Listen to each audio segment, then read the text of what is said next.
Attorney General in our midst, Mrs. Diana Asonabadapa is here with us.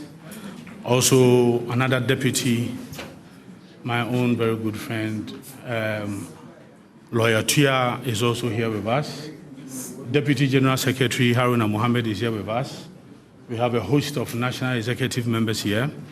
Deputy National Communications Director also here with us. And then very soon I'm going to introduce to you the speaker for today's event. Last week, we heard a lot of spurious allegations, manipulated facts, distorted narrative from the NDC, targeted at the Attorney General.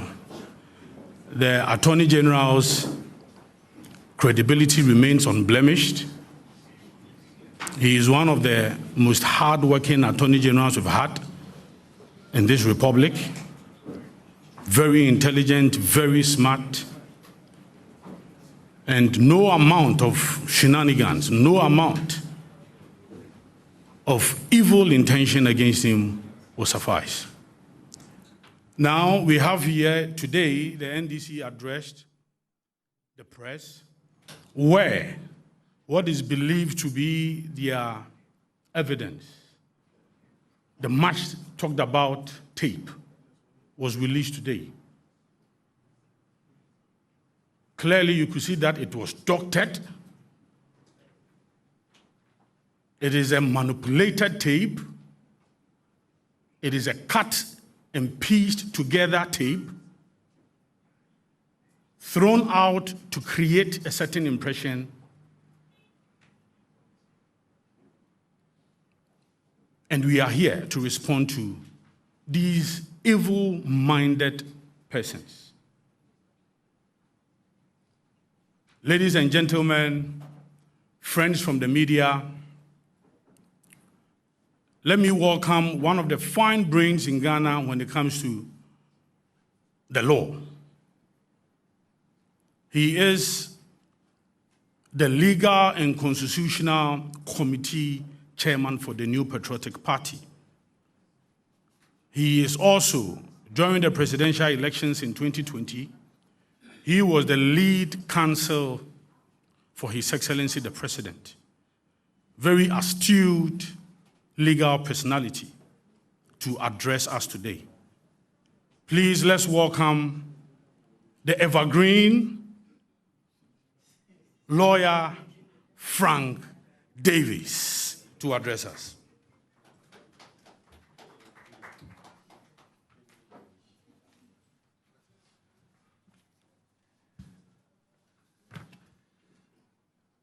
Good afternoon. I believe it's not getting to the evening. Good evening, ladies and gentlemen of the media, and to borrow the language of His Excellency the President, fellow Ghanaians. I must apologize on behalf of our great party for keeping you waiting. We scheduled the press conference to be for 16 hours precisely.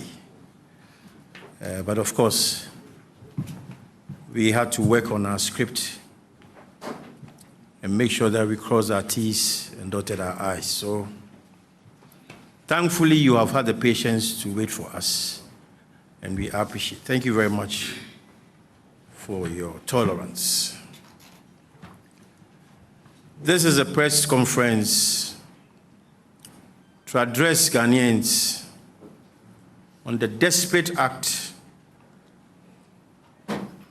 that the main opposition party, NDC, is involved in to shield Atuforsen, an accused person standing trial in our courts, from accountability.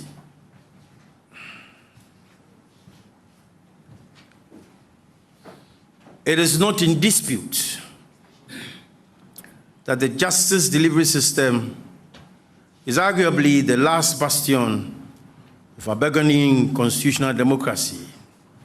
And if it is constantly being bastardized by people who ought, in the very least, be responsible and know better, it leaves very much to be desired. We owe it to ourselves and posterity to rescue our dear country from this dark canker by those who have made it their stock in trade to spew vitriol and unapologetically take shots at a system they have little or no faith in at all.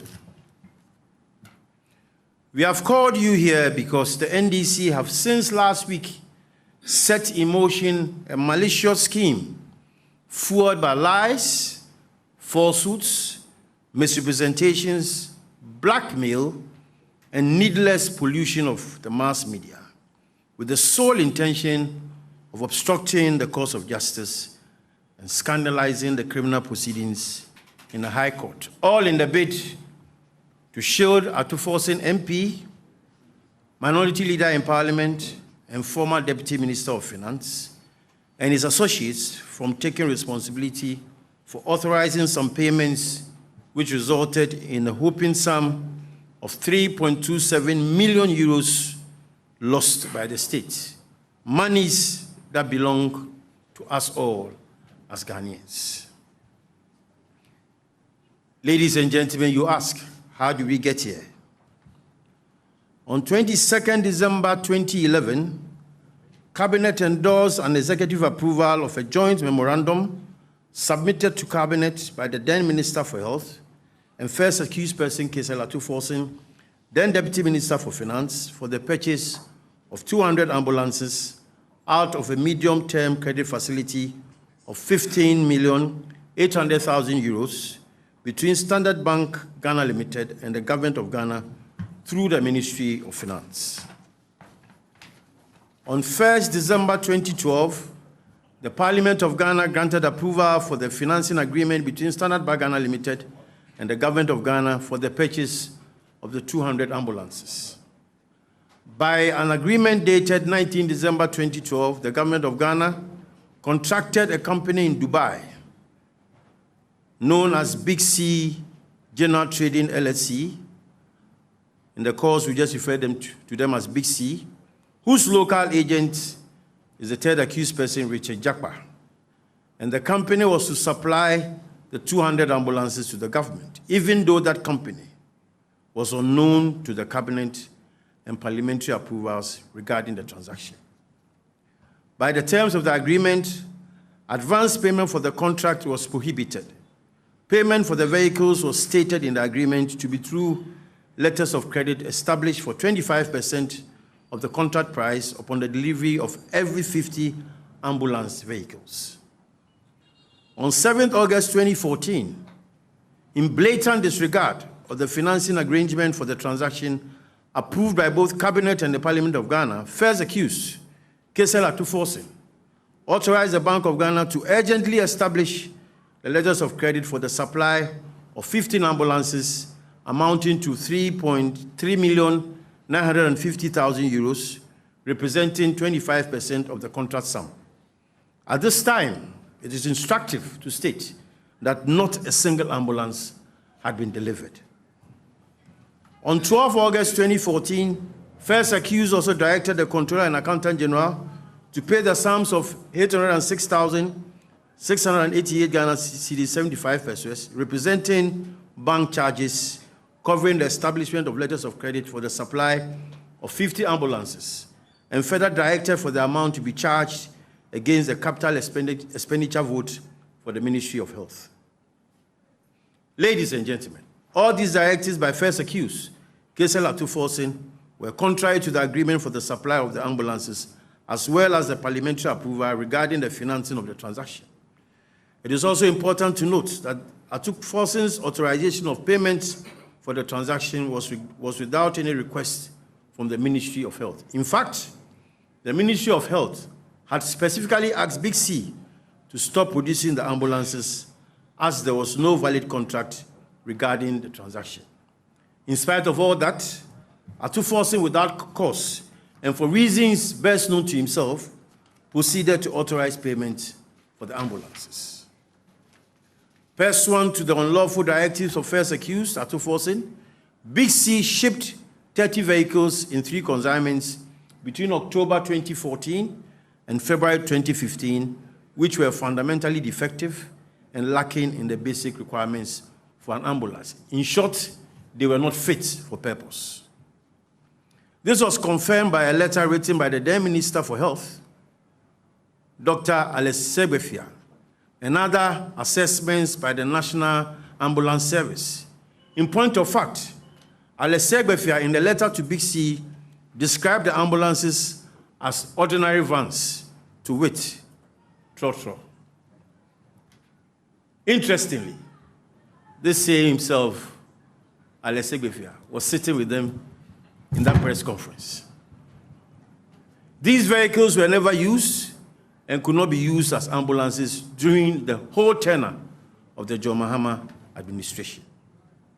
Following the change in government in 2017, investigations commenced and statements were taken from several people, including the incumbent Speaker of Parliament, Kingsford Bagbin, Mr. Kweku Ajiman Mensah, Madam Sherry Aite Disease, and Dr. Alesegbefia, all of whom were former health ministers, as well as first accused Kesela Tuforsen and other persons, including the third accused person, Richard Jakpa.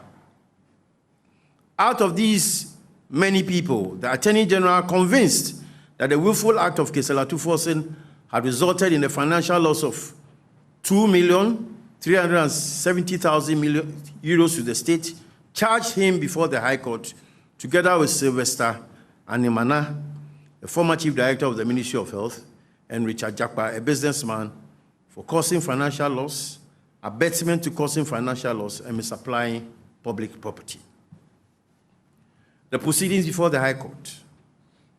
Ladies and gentlemen, proceedings in this matter have run its full course since commencement in December 2021.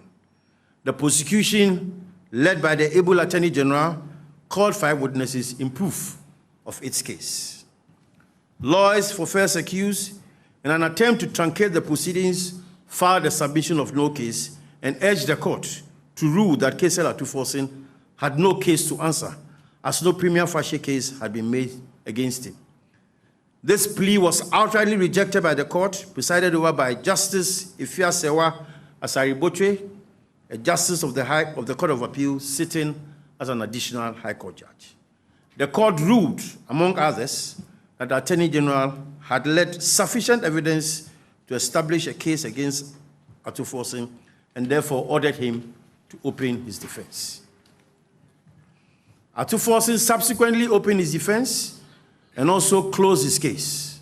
The third accused, Richard Jakpa, also opened his case and was last Thursday being cross-examined when he made a scandalous, malicious, baseless, and spurious allegation that the Attorney General had approached him on several occasions to skew his testimony to implicate Atuforsen. Ladies and gentlemen, why would any credible person do such a thing? Indeed, if the Attorney General had any intention of having him skew the evidence in favor of Atuforsen, it would not just be just for the Attorney General to continue the prosecution of Atuforsen. But that is what the NDC wants us to believe. Ladies and gentlemen, it is no secret that the NDC ever since the commencement of Atuforsen's prosecution has threatened rain and storm against government, the Attorney General, and any person they can find to cajole the Attorney General from discontinuing the prosecution. Pressure has come from every angle, including former President Mahama, the leadership of the minority in Parliament, the clergy, business friends of Atuforsen, etc., etc. Indeed, former President Mahama specifically maintained the discontinuance of the ambulance trial as a condition to get members of the minority in Parliament to agree to the recent recall in Parliament, and has on several other occasions stated it as a condition precedent for the cooperation of the minority in Parliament. This pressure stems from some warped and baseless logic of the NDC that the Atuforsen's prosecution is politically motivated and its leader in parliament should be immune from prosecution, even when the facts indicate conduct resulting in financial loss to the state. As mentioned earlier, investigations commenced as far back as 2017, making it imperative to ask at this stage, why is Atuforsen, the only government official, being prosecuted from all other former ministers from whom statements were taken? Your guess should equally be good as mine. Clearly, the prosecution is based on the various documentation available from the participating agencies in the transaction, and this is evidenced by the court's ruling upholding that the case has been made by the Attorney General that warrants an answer from the defense. It is also worth noting that the prosecution of Kcl. Atuforsen commenced even before he became minority leader, making it worthless and nonsensical, the suggestion that he is being prosecuted because he's a minority leader in parliament. This logic can only come from the NDC.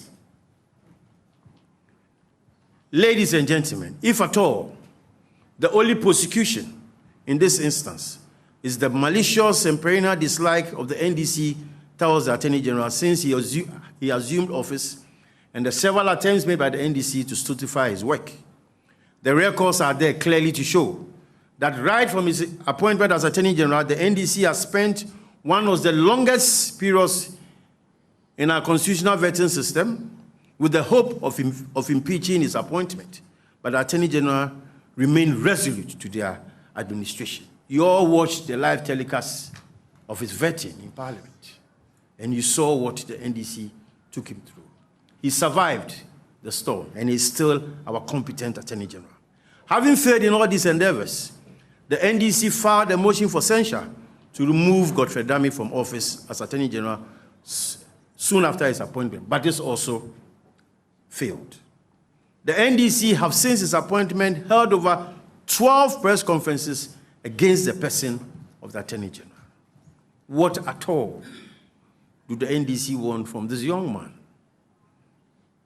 The youngest Attorney General the country has ever produced is working in the best interest of the nation. Yet, these people will not let him rest. The latest allegation by Richard Japa, the third accused and an associate of Kcl. Atuforsen in this botched ambulance procurement transaction, is therefore only a further ploy contrived to curtail the prosecution of Atuforsen and smear the Attorney General's integrity and reputation. But this, I can assure you, will not work.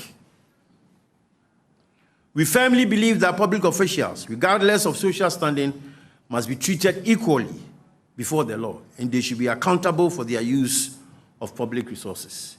Needless to say that the law is no respecter of persons.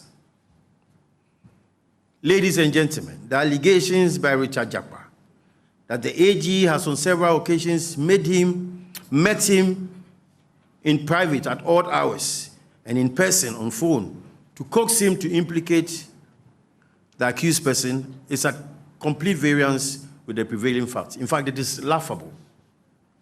The attempt to selectively present facts without the whole is telling of the intentions of the third accused person. For the record, it is unacceptable that Johnson Asiedun Ketia will run a commentary over the alleged tape calculated to prevent Ghanaians and discerning people as such from making their own deductions and reasoned judgment. You saw him on radio, behaving like a choir master. Again, even though from the screenshots displayed, the alleged conversation is supposed to last 26 minutes, the NDC schemed to play only 60 minutes. 16 out of 26. The question is, where is the rest of the tape? Even in respect of what was played, it is apparent that there are repetitions, overlaps, incoherence, voiceover, and distortions, demonstrating that the NDC has spent these past days distorting whatever tape they played. It is no wonder that even this afternoon, we are caught in the same trap anyway. Even this afternoon, instead of commencing the press conference at 2, they had to wait till about 3 o'clock because they were still doctoring. We haven't doctored. We are presenting to you the facts as they are. Even on that doctored tape, the Attorney General never requested the witness to falsify, fabricate, or concoct any evidence or testify in the prosecution's favor. You all heard the tape. Where did the Attorney General lure the third accused person to prefer evidence against the first accused? With the load of evidence before the court, how can the Attorney General manipulate the third accused person? Indeed, if the prosecution had not made any case against Atuforse, the judge will not call upon them to open their defense. Let us throw those accusations in the dustbin of worthless material. Again, on the question of who initiated the meeting, even from the NDC's presentation, it is clear that if any meeting at all was called, it was mooted and initiated at the instance of the third accused person. We would like to put it on record that as of February 2022, when Jakpa requested for a meeting with the AG never met him and never made any arrangement to the Supreme Court Justice, Emmanuel Yoni-Kulendi. It was not until the AG was invited to the residence of His Lordship Justice Emmanuel Yoni-Kulendi in 2023 that he surprisingly met Richard Jakpa at his residence. We remain resolute and very firm in our minds that the Attorney General has never approached the accused person for any conversation, let alone request him to skew his testimony against first accused Gisela Atuforse.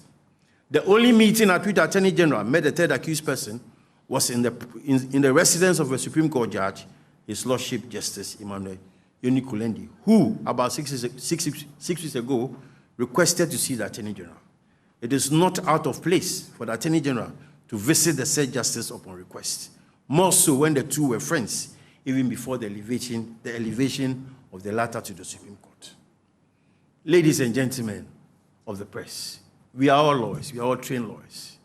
Standing here as a lawyer, if even a magistrate, a circuit court judge, should call me as a trained lawyer to visit him in the house to have a discussion, I will not, for any reason, say that I will not attend. But that meeting should not lead me to abuse my professional oath and pervert justice.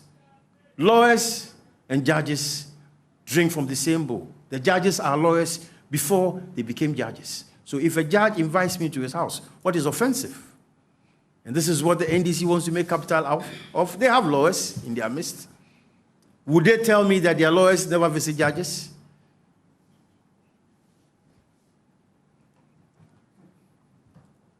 Again, the Attorney General, at the time of the invitation, was unaware that the third accused person was going to be present, and therefore his subsequent appearance in the house of the justice was surprising. It is pertinent to note that prior to this meeting, the Attorney General had closed his case, and the court had thrown out the application of Atuforse for a submission of no case as being without merit.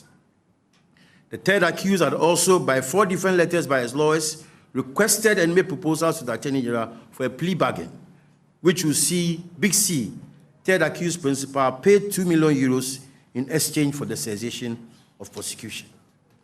This has been roundly rejected by the Attorney General. In fact, third accused, through his lawyers in the letter dated 16 May 2023, had indicated unequivocally that they were requesting a plea bargain, and following the rejection, I requested the AG for terms which the Attorney General will consider acceptable.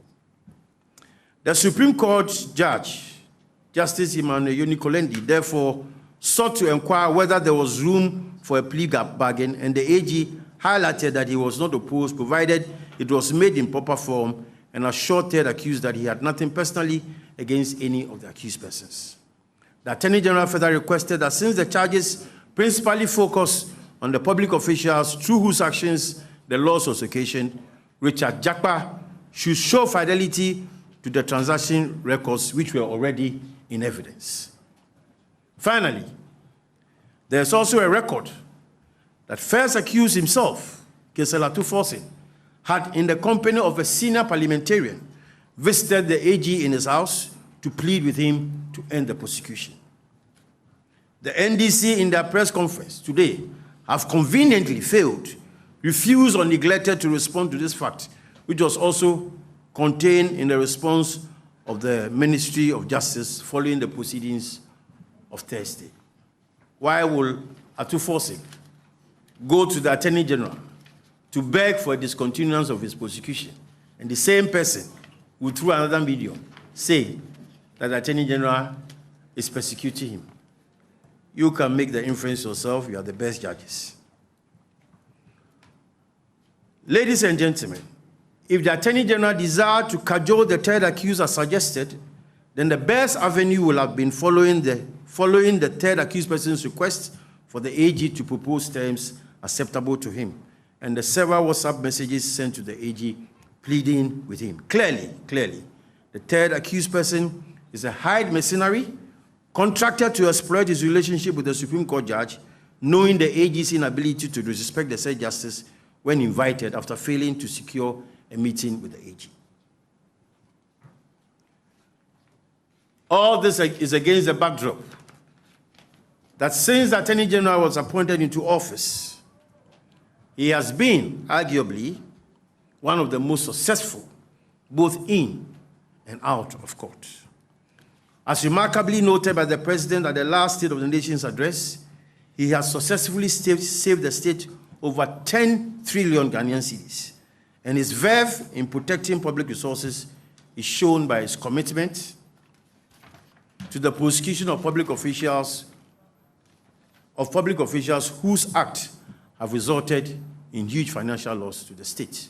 This is beside the other several infrastructure and logistical improvements to the Office of the Attorney General and Ministry of Justice, including the almost completed Law House. Ladies and gentlemen, once again, it is the firm belief of the NDC and Atuforsin, if it is the firm belief of the NDC and Atuforsin that no loss had occasioned the state from its conduct, then they should just remain faithful to our judicial system and seize these malicious orchestrations targeted at bastardizing our judicial system and to prevent him from standing trial to its final conclusion. They should just keep quiet and let the proceedings in court continue. We are very clear in our minds that the cause for the resignation of the Attorney General is misplaced, unwarranted, and this will not put any spokes in the prosecution of Kesela Atuforsin and his associates. Ladies and gentlemen, the call for the resignation of the Attorney General coming from the NDC is very, very rich. The NDC calling on the Attorney General to resign from office. That is rich Ghanaians. The AG will not resign. He will continue to remain witty, resolute, and focused in the delivery of his work, as he does always. The wheels of justice, we say, grind slowly, but eventually it will grind to a halt. Thank you once again for coming to listen to us on such short notice. God bless our homeland, Ghana, and make her great and strong. Thank you.